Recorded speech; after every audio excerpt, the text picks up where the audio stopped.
Hello everyone, welcome to our new video. If you want to send reel to someone on Instagram, then you are on the right video. I am going to show you how to send a reel of your friend on Instagram. First of all, open Instagram app from your mobile phone. Click on reels icon in the bottom.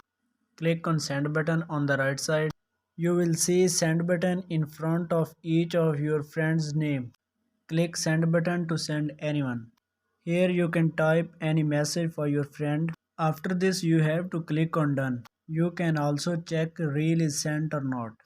To check, go to your inbox. Open the chat of the person you shared the reel with. Here you can see that the reel is sent. Like and share this video if it works well for you. Also subscribe Let Me Guide channel and press bell icon to get more problem solving videos. Thank you.